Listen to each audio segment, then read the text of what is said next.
Falando sobre capital de giro, a sua importância para os negócios. No vídeo anterior eu falei sobre o conceito e a importância para um negócio, não foi verdade? Se você não viu, procura lá no meu Instagram, no meu YouTube e dê uma olhada antes de passar para esse vídeo.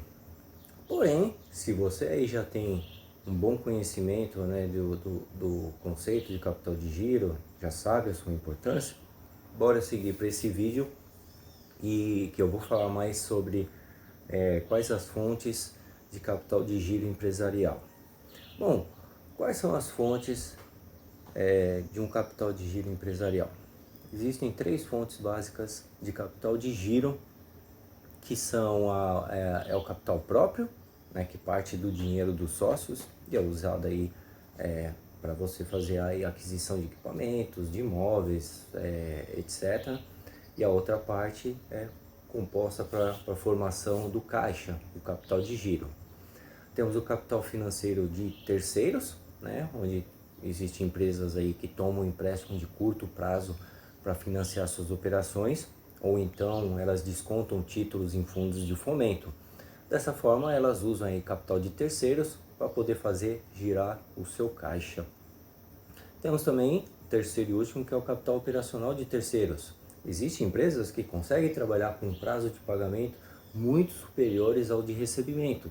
Empresas que conseguem fazer isso, então elas trabalham com o capital de seus clientes, de seus fornecedores.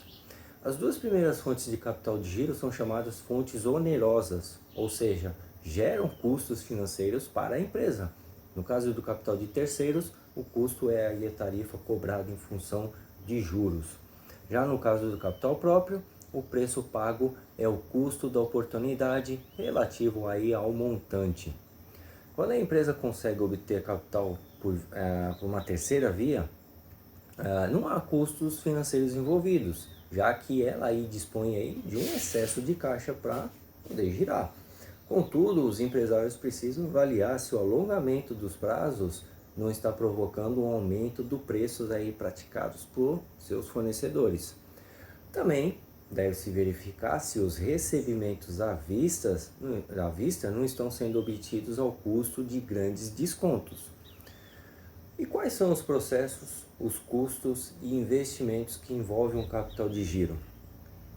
Os processos que envolvem a estruturação do capital de giro se baseiam nos pilares planejamento financeiro, controle financeiro, administração de ativos e passivos.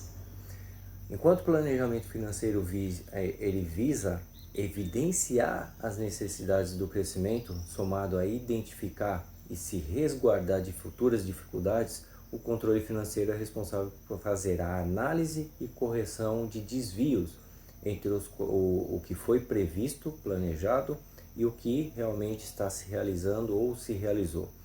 Além disso, o controle financeiro também trata de analisar e administrar a execução do planejamento e acompanhar o desempenho financeiro da empresa, como seus custos, margens, ganhos, liquidez, volume e endividamento.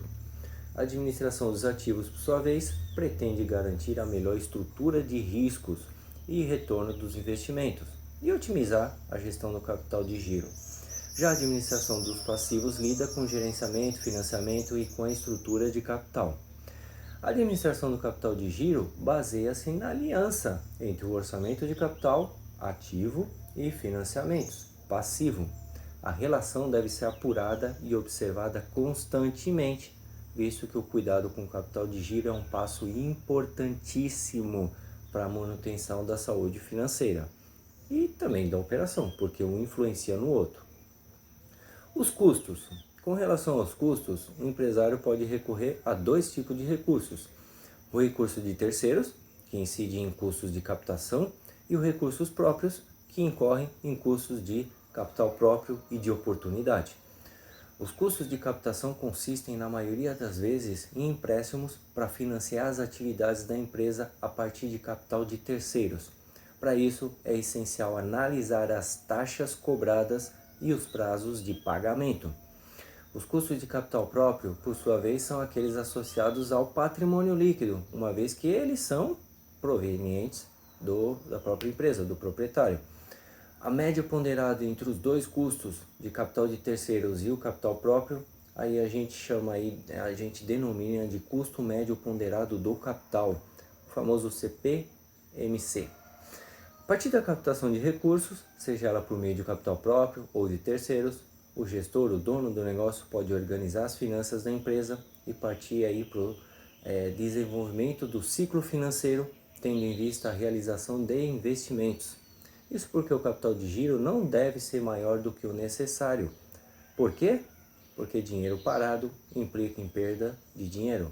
E aí que nós vamos para o investimento. É estabelecido o capital para cobrir as despesas do dia a dia, retirando a reserva de contingência. O restante ele pode ser utilizado para gerar mais receita para a empresa. Como falei agora há pouco, não tem nem 5 minutos, é preciso um equilíbrio para não deixar muito dinheiro parado, para não deixar além do necessário. Por isso que é preciso se fazer bem as contas, ter bem esse equilíbrio. E os investimentos desse capital, eles podem ser direcionados para produtos aí de mercado financeiro, mas que sejam de uma liquidez rápida, né? Investimentos aí não é o meu forte, mas é só um exemplo de como você pode botar para girar esse dinheiro. Além disso, o dinheiro pode ser reinvestido na própria empresa, a partir aí de melhorias, atualização de softwares, aquisição de máquinas mais eficientes, otimizando assim a produção, dando eficiência e gerando mais receita. Agora que já vimos aí as fontes, já vimos o que é, bem como já vimos a importância, vou falar de como fazer para ter e manter um bom capital de giro. Mas isso fica para um próximo vídeo, o terceiro aí dessa sequência aí, porque esse aqui já ficou longo demais. Até o último vídeo da série sobre esse capital.